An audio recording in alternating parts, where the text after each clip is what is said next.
Hey friends, Jamie here. Welcome to Satellite Stories, where we interview those who have encountered Jesus through video games and nerd culture. We're a part of the LTN Podcast Network, and today we're going to hear another story. Kyler, my man. Welcome to Satellite Stories. How you doing, buddy? Good. It's good to be here. Good, man. I am so glad you're here. We were just in the middle of this really intense, extremely important conversation, and I said, you know what? The rest of the world needs to hear this. The question I asked was, what level are you in World of Warcraft? And it's 2025, like 100 years after World of Warcraft released, but you had never played it before this, had you? First time, not an MMORPG player at all. Ever? Grew up a have you ever played kid. one? No. So I played a little bit of Elder Scrolls Online. Okay. But I was expecting it to be like Skyrim, and it wasn't. You were so let then down. I was like, ooh, I'm out of here. Yeah. But I decided to try WoW for the first time at 21 years after release. And oh my goodness. I'm actually loving it. It's crazy. Loving it. I never would have thought. Yeah. What class did you pick? I went with Warrior. Okay. I'm a Draenei, I think that's what nice. it's called. Yeah. I didn't want to be a human, because it's a fantasy game, live in a fantasy world. Yeah, that's right.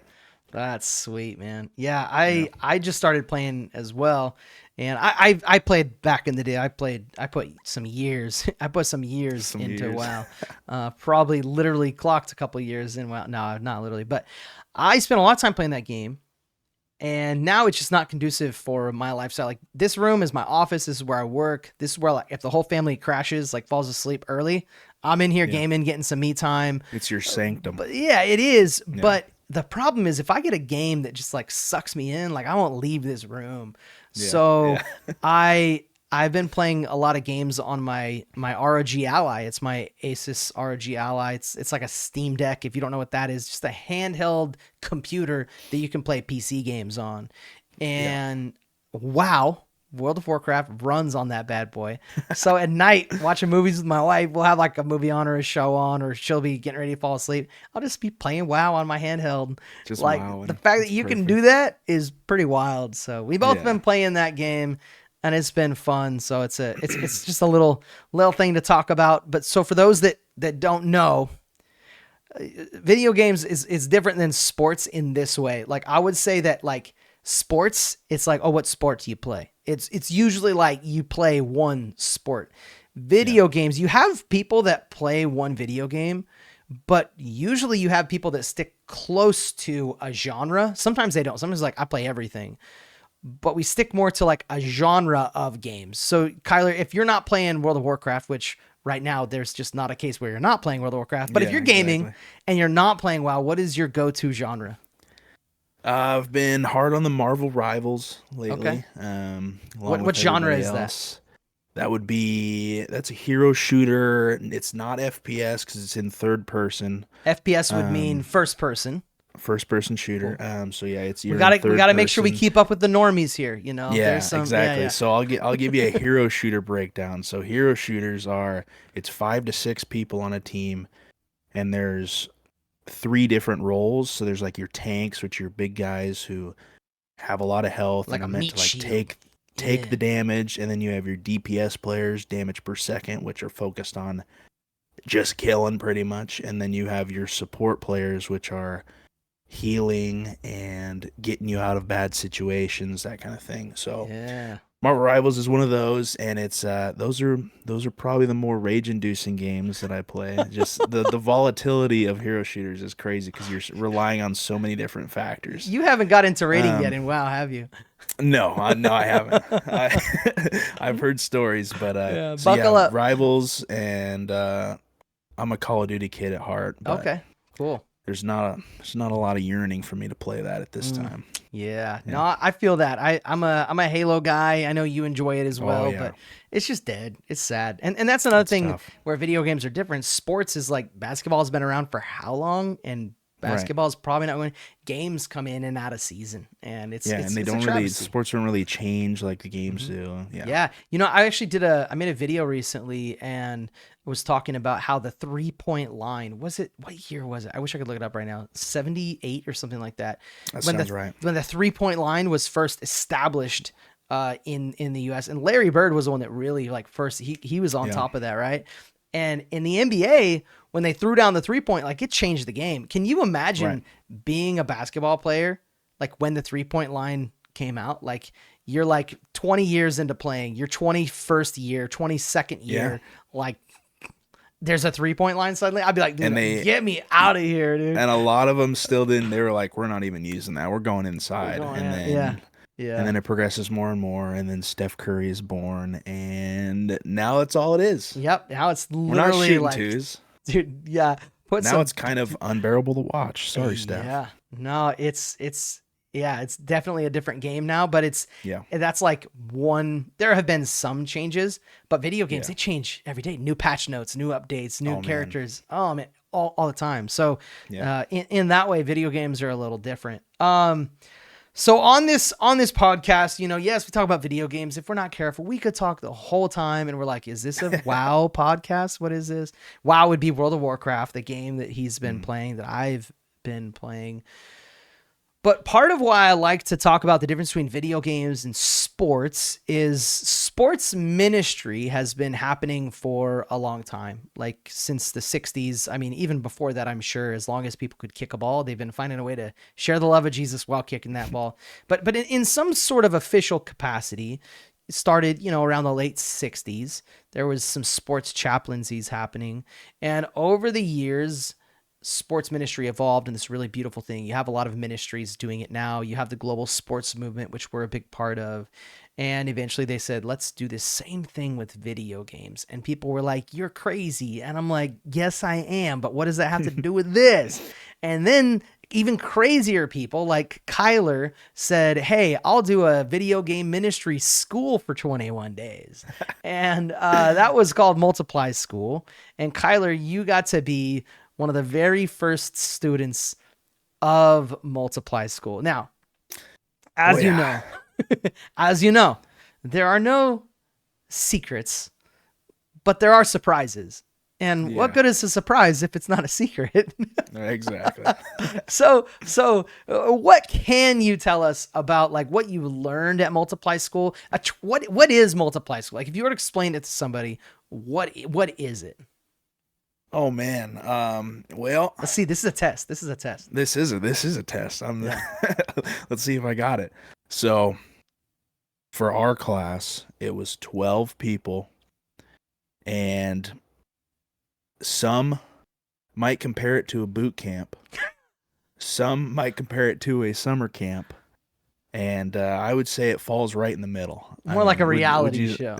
Yeah, there was a lot of that in there. Are there cameras? How many times did we get asked? Yeah. So it's, I don't know. It was pretty special. It's something I haven't really experienced before. It was, I haven't experienced coming together as a team as quickly and efficiently and like actually turning into like a family and loving a group of people as fast as I did at Multiply School. It was like instant. It was crazy. But yeah, we got to learn a lot, and we had each other to lean off of, or to lean on, right? When I tell people, because I don't tell them the details, right? I'll leave a lot of things out, but it was a lot. And then I usually say that to them a second time, because it was a lot. There was a lot going on, and we got a lot from it. And it was, for sure, it was life-changing for me, which I don't say that about a lot of things. No, but it changed my life. That's cool, man. I'm glad to hear that. And as one of the facilitators of Multiply School, it changed my life too. I had I've done a similar residential training. It's called ISLS, and I would say that being a part of this particular Multiply School, 21 days of learning how to use video games as a tool for the gospel it was very emotional. It was like even as you're talking, I was like, oh yeah, I'm getting choked up a little bit. Like it was beautiful. But there were a lot of things that we did, again, that we like to remain kind of mysterious for those that get to come, because a lot of what we talked about was how to prepare yourself for ministry life, how to prepare yourself for the journey of ministry. And a common phrase in this space, I think is a common phrase that shouldn't be scary to us. It shouldn't be intimidating to us. It should just be reality. Is when you live a life of ministry, we should really expect the unexpected, right? I knew you're gonna laugh when I say that, but what is that? What does that mean to you? Obviously, it meant something to you during Multiply School, but Yeah. what does that phrase mean to you in just day-to-day life as you think about your personal call to ministry, whatever that may look like? What does expect the unexpected really mean to you right now? I don't. That's tough. I would say so. Like, I graduated from college in 2021, Yeah. and I was like, okay, that was tough. We barely got out of there alive. Did you know what to You know. expect with college? No. No, you thought you did. No, definitely not. Yeah. Had a blast, but it was tough. I'm not a homework lover myself. So I got out of there and I was like, we're done. We're done. Get No me more outta here. homework ever again. So then what happened from that was, and I feel like a lot of people have experienced this, you conquer that mountain and then you're like, sweet, I can rest. And then you just kind of stay in that hole and you just Ooh. get in your comfort zone. And then when new things come at you, you're like, whoa. It's all good. I'm comfortable here where I am. I don't need to change. So expecting the unexpected, I suppose, would be just keeping an open mind. And when things come your way, don't shoo them away too quickly. You know, actually talk to the Lord about it. Yeah. That kind of thing. That's cool. I like that. That's actually not an answer I was expecting. And I think, yeah, expect the expected would mean that when something comes your way, don't have an immediate response to it that is just defensive. It's like this curious, like, all right, let me explore that with you, Jesus. Have a legitimate open mind to the things, because change is most of the time good. Yeah. And I would say change a lot of times is unexpected. So you're kind of associating change with the unexpected. I like that. So as Multiply School is to prepare us for ministry and to prepare us for a unique field of ministry that is video game ministry. There were a lot of different trainings and experiences we had at Multiply School. We're not really going to dig into them real deep, but there is a training that we have been doing in Go Game, which is the arm of the global sports movement that is video game ministry. And I don't want to get I don't want to get too into detail, but I do want to talk about this specific training, because this is a training that is it is public to anybody within Go Game. It is a training that people have access to, and I believe that what this training does is it gives people basically immediate satellite stories. So satellite story is a moment where a person experiences the love of Jesus Christ, the transforming love of Jesus Christ, in the midst of just playing video games, in the midst of experiencing video game culture. So we've had people talk about how they met their spouse playing video games. I would say that's a satellite story, a moment where Nathan came to know Jesus Christ because he kept coming to youth group to play Smash Brothers. We've talked about people who, I talk about my story where video games was something that allowed me to be a light in a dark place in my young teenage years. And with you, Kyler, you have actually gone through this Gamer of Peace training. So this is another little test for you, my brother. I'm going to help you along the way. There we go. But your satellite story, I would say, if there's a lot of times where I've seen you bring the love of Jesus into video games. You've been doing a live stream. Shout out to SweetOlajuwon, twitch.tv/SweetOlajuwon. We'll ask you more about that later. But you've been doing a live stream. You've been interacting with people. But let's start from scratch. We know that you've been trained in how to do video game ministry. We know that you're doing it now through your live stream. But one tool that you've experienced to the fullest is Gamer of Peace. Kyler, what is Gamer of Peace? Gamer of Peace, it is one of the things that I look back at most fondly. And other people who experience this alongside me would definitely not say the same thing. Really? But so when we were preparing for this Gamer of Peace, it was like have a game in mind, because what you're doing is I'll give a rundown of what it is and then go into it. So Gamer of Peace is think door to door. I forgot the word. Door. That's all right. I'm here to help. So do you remember what part of going... scripture it's based in? Oh, no, remind me. Luke chapter 10. He's like, I don't know, bro. I already told you I hate school. What are we doing this for on a podcast? Luke chapter 10, right? Luke chapter 10, Jesus was saying to 72 disciples, go door to door in search of a house of peace or a person of peace. Oh, that's the word you were looking for. Yeah, I saw it floating above your head and you just had to grab it. Yeah. I had to firmly grasp it. Door-to-door evangelism. Yeah. But there aren't doors in video games. I guess there kind of is. Doors. But what is that? What is that? How does that translate in video games? Go door to door in search of a person of peace. Instead, what are you doing with video games? Instead of going door to door, we were going lobby to lobby. Okay. And that was kind of the game to game, lobby to lobby, kind of as the way to look at it. So we went in as duos, and the game I was thinking of is just there was Fortnite going on. There was League of Legends being considered. There was Legion Tower Defense. There was Legion TD. Shout out Legion. Yeah. And I was like thinking back to the at least decent amount of voice chat communication I've had in games. Okay. And you get a lot of it in Valorant. Okay. So voice chat versus what's the alternative? Imagine I have known nothing about video games. Well, of course I'm talking to people. Are there other ways to talk to people in game? Right. So there's a text chat.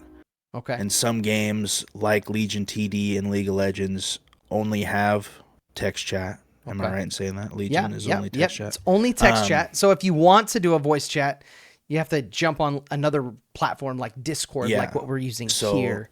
Yeah. You have to connect with that person and then go to another place. So why I chose Valorant over something like Fortnite, there's multiple reasons, but with Fortnite, if you go in with a friend and are looking for gamers of peace, you're hopping into a squad, which is 4 people total, so you're gambling with finding the 2 other people that are squatted up with you have mics, have microphones to talk to you, and let alone have their voice chat turned on, which in Fortnite, from my experience, is pretty rare. A lot of people have it turned off. Because they're young people. There's a lot of kids. There's a lot of older folks who just want to chill, play, and not have to deal with talking to random people. Yeah. So, but I was thinking my most success in finding people that are willing to just chat it up has been in Valorant Swift play games. And Swift play is like their quick play. It's a shorter, quicker match, and it's more just like casual mess around, have fun. That makes a lot of sense.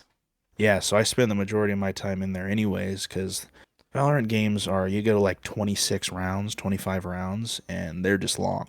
So I like to get in there, arcade style, have fun, and get out. And Swift play is about how, are we talking 10 minutes, 15 minutes? Yeah, it's 10 to 15. 10 to 15 minutes. Okay, yeah, so you can just knock them out. Let me be the interpreter here. We say this a lot. We have the gamers, the nerds, and we have the normies. So we have people listening. They may not play video games regularly, or maybe they do. They're just not familiar with a game like Valorant. So you go into this game, and it's not like basketball where it's a pickup game and you're like, hey, who wants to play? You go into what's called matchmaking. What is matchmaking?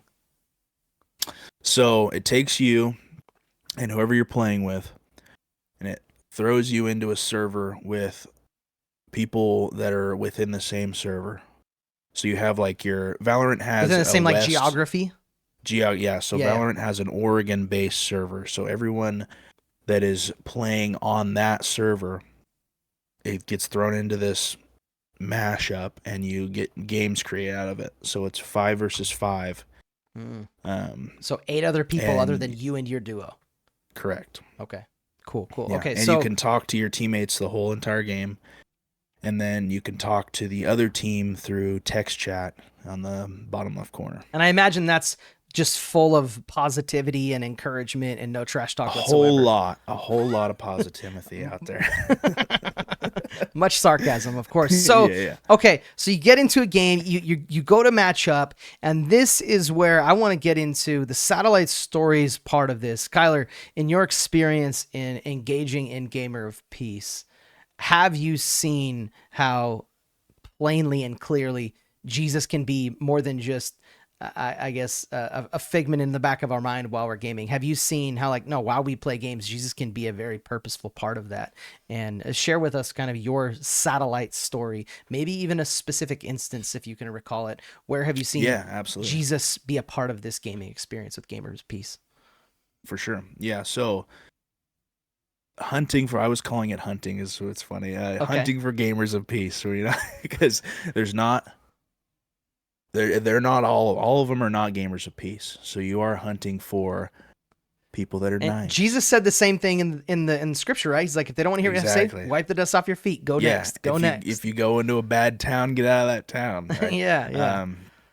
So I went in with SG employee Ame. Shout out Borgle. And we went in and found immediate success. Okay. So was that common? Were there other people in your experience? Not at all. Not at all. Okay. Her and I were having a blast. We legitimately, the first game, and it was there was a lot of factors here. So there's something weird with Valorant. A ton of couples play it. Okay. So there's a lot of women playing Valorant.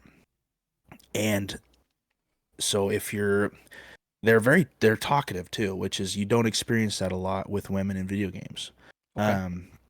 So the voice chat was popping, and we heard this gal talk. Her name was Fluffy. I have their gamer tags written down here in my notes. Yeah. Her name was Fluffy, and I looked over at Ame and I was like, oh, she's talking. And Borg was like, I got this. Goes in there, and then so it's like two girls in the same lobby, so they instantly connect. And then I started talking to her as well.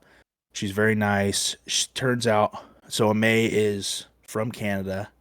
This girl is Australian Canadian. Okay. So there's just tons of similarities. Were they talking French?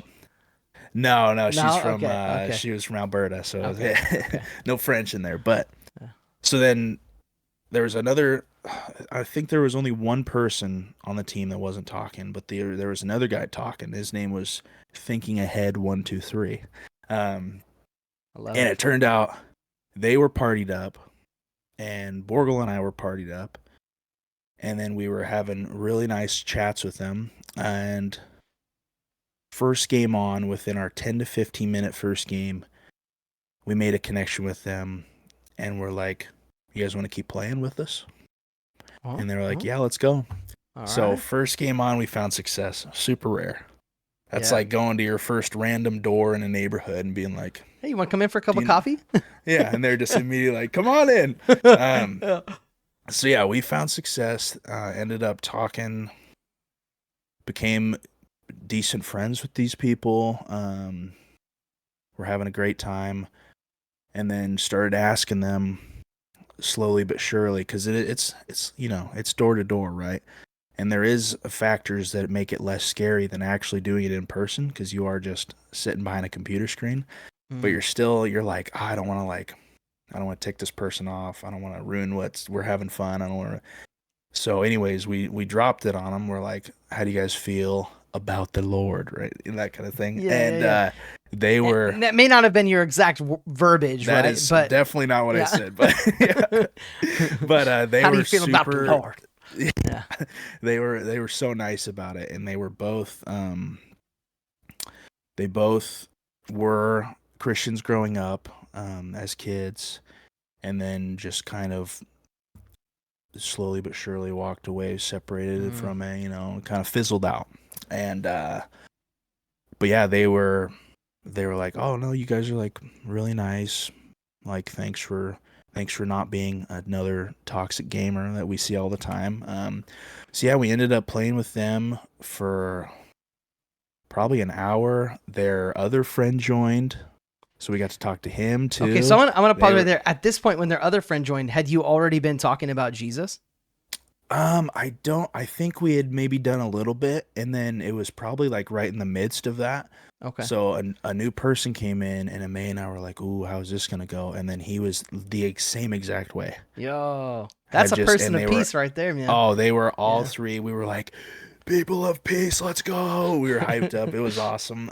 So yeah, we played with them, and they added us to their Discord server, and we see Mm. them on. We meant to hook up and play with them again, but that didn't happen. But they're friends in our Discord, so the door Wow, is still open. that's so Yeah, cool. so then they went and played ranked.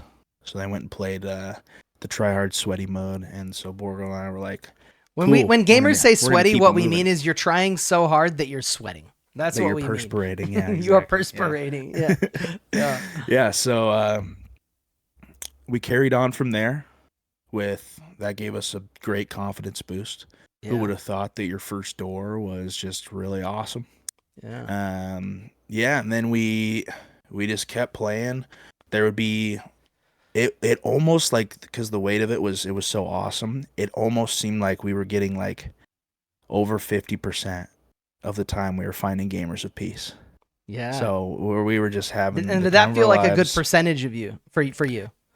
Oh yeah, well yeah, Yeah. because there was like you just going lobby to lobby, door to door. You cannot expect if you expect success, you're gonna be let down, right? Mm.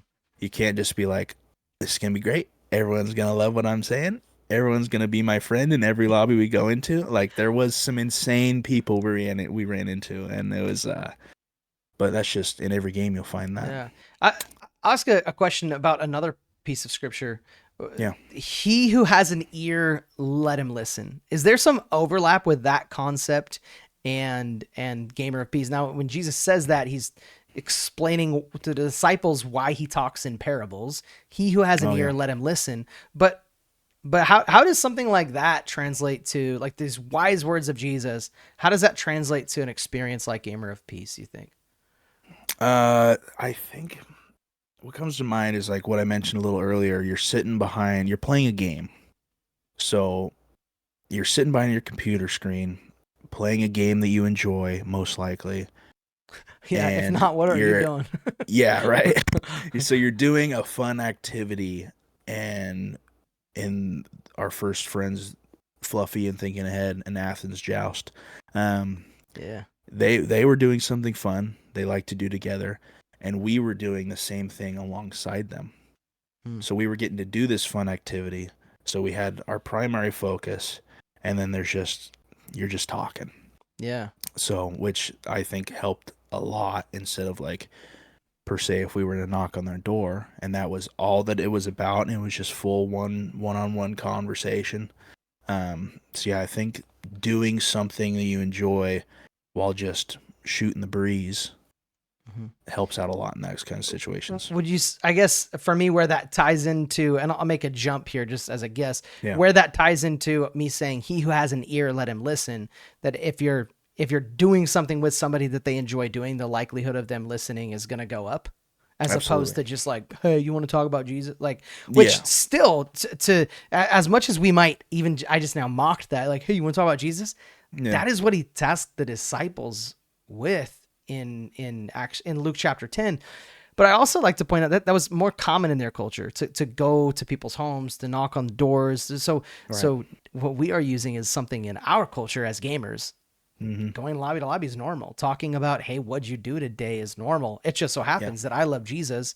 So if we get to talking, I'm going to talk about Jesus. So now yeah, you shared with us a specific story and example, somebody who now is in that community. And I think what this has done is it's told those people, hey, if they ever have a question about Jesus or they ever have that little seed that's been planted, yeah, ever feels a little sprout, they know who they can talk to.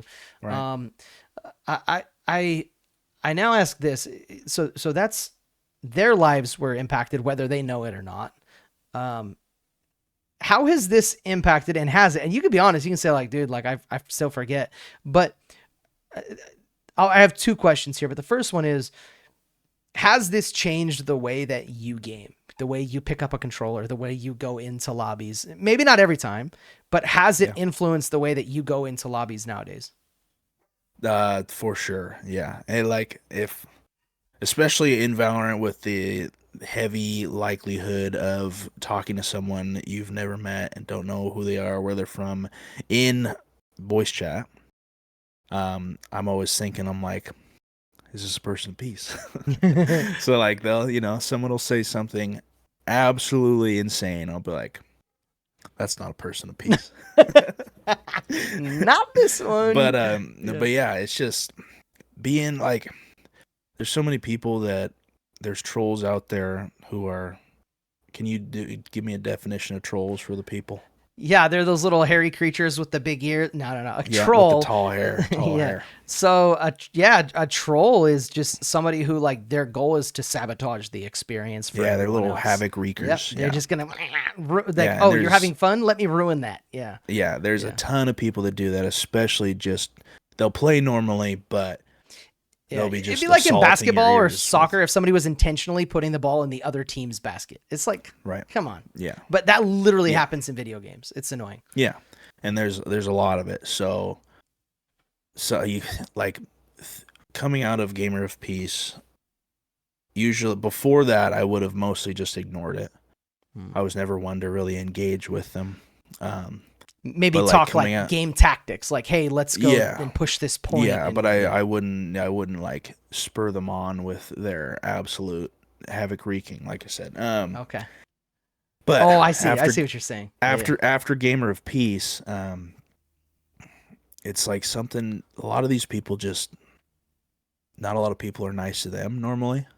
So then they get to go. They get to go to their computer and do the same thing anonymously. So, yeah, just being non-toxic, being kind to them actually has flipped a few of those guys around for me, which is, I was surprised, but I was like, well, worth a shot. Let's see what happens here. And I was like, oh, cool. Okay. Yeah. No, I appreciate you sharing that. I think that there is this idea that, it's so simple that if we just demonstrate the love of Jesus in our day-to-day activities, that it will actually make a difference. And I say it like it's an idea because I think it's not an idea. It is the fact. It is the truth. I think it is when we are willing to demonstrate the love of Jesus to people on purpose, whether in that moment or future, I believe God will use that in some way, shape, or form, whether in their lives or ours. They might not receive anything, but I think we learn something in those moments. So I say it like, there's this idea that this could happen, but it's just a reality. So let me ask this question now. If every time we picked up the controller, every time we put our hands on our mouse and keyboard, every time we turn on a video game, we push that play button, we push that lock-in button. That's when you're choosing your character, you're going into the game. If every time we did that, we said a word of prayer and we put ourselves in the mindset of the 72 disciples that are mentioned in Luke chapter 10, and we treated each and every lobby like we were looking for a person of peace. If every single follower of Christ that was playing video games would do that every time we touched a video game, do you think that would make a difference in the online world? Yeah, it'd have to have. It would be impossible for it to not work, right? Yeah. Yeah. What do you think is stopping us as followers of Christ? And you can only speak for yourself. And maybe this will be a convicting point, right? But like, what is stopping us from just doing that? I'm just saying, every time I pick up the controller, I'm gonna have fun. I'm gonna click heads, as we say. I'm gonna catch some dubs. I'm gonna win some games. I'm gonna try really hard. But ultimately, like, I'm on a hunt to make disciples. What stops us from doing that? Yeah, I think big one. There's multiple factors. Big one is just the fear of rejection. Going in and having that, because though I came in with a success story to tell, that's not going to happen every time. Yeah. And so sometimes, most of the time, probably rejection would look like, hey, I'm good. Like something that was just calm, cool, and collected. But then there's the fear of the time where it's like maybe you get cussed out. Maybe someone makes you feel, because what you're doing when you're gaming, for me anyways, and for most people I assume, that's your relaxed time. Yeah. You're like, hey, I got off work, time to chill, time to play some games, time to be competitive or just hang out with my friends. This is my time. This is the time I look forward to. This is my hobby. And then so having something like that happen, the big fear of rejection, getting treated like crap during a time like that, and then you got to wake up and go to work again in the morning. That probably stops a lot of people. Definitely stops me, right? Okay. Yeah. So yeah, the fear of rejection is probably a massive chunk of it.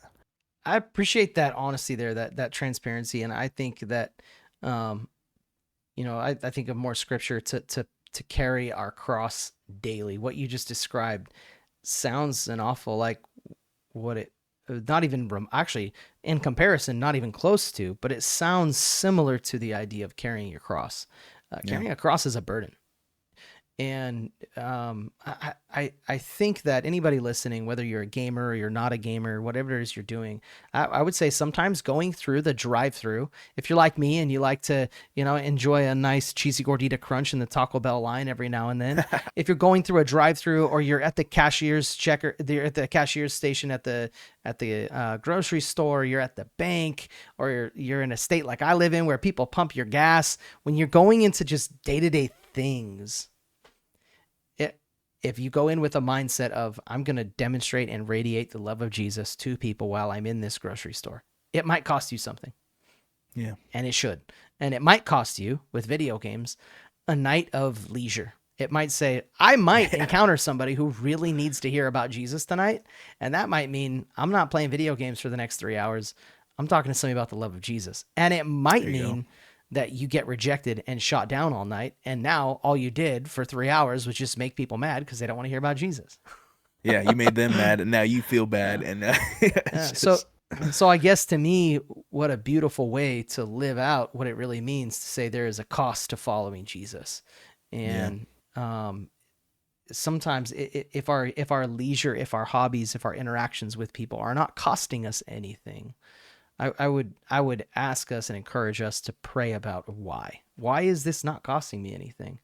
I think surrender costs, and surrendering your life to Jesus, sometimes that looks like surrendering an evening of just, I'm going to grind and have fun. And maybe instead, I might grind and have fun. Grinding meaning we're going to play a bunch of games, but maybe in that I will also look for gamers of peace. So, man, Kyler, this has been really fun to hear your heart and your story, your satellite story when it comes to the idea of gamer of peace. Would you recommend that any gamer who is a follower of Christ, would you recommend that they experience a gamer of peace training? Yeah, absolutely. Yeah, to whatever degree they game, if it's to whatever degree, to whatever outcome is possible.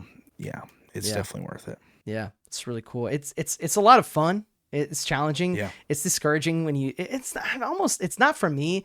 You see people in the room that are just like, man, we can't find anybody. And to me, I kind of go like, all right, man, you're learning, you're growing, you're seeing it, your experience. Cause sometimes that's just how ministry feels. Like, what are we even doing? And man, God is at work. He's doing something amazing. So God being at work, he's always at work. He's always doing something. It's just sometimes like I love when people say like, oh man, God really showed up. Nah, he was there the whole time. We just weren't paying attention. We just weren't paying attention. So how have you seen, as we get ready to wrap up here, this is your parenthetical note, opportunity for you to plug your stream. Okay. How have you seen God doing a work in your life through video game ministry, and how can we be praying for you before we wrap it up? Oh man. As my boy, Pastor Susie says, the Lord has been cooking.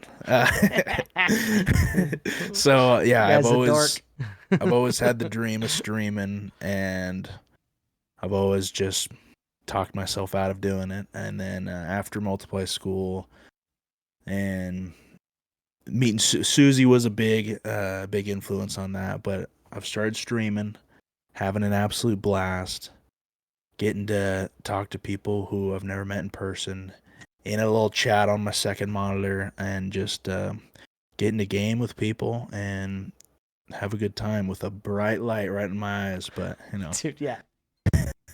Yeah.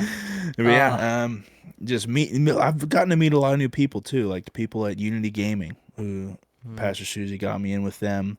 Yeah, it just keeps compounding. Opportunities, so cool situations. Yeah, That's the Lord's cool. cooking. And coming up, May 2nd, we're gonna have an event with Satellite Gaming, and Legend says that you are gonna be an MC. And if all goes well, Susie's going to be helping you out with that. Let's go. You guys are going to be doing some digital MC of the SG event coming up. So I'm excited for that. But if they want to find you on Twitch, we'll make sure to help them spell it. We'll have it in the description. Sure. But how can they find you on Twitch? Yeah, so it's twitch.tv/SweetOlajuwon. SweetOlajuwon. I'll make sure y'all have the spelling for that. It'll be a good time. You'll have a link to it. Kyler, man, I got a deep love for you, brother. I'm so proud of you. Love you too, man. And thanks for being on this podcast. Hey, just so you guys know, Satellite Gaming, you're probably going to see Kyler around a lot more.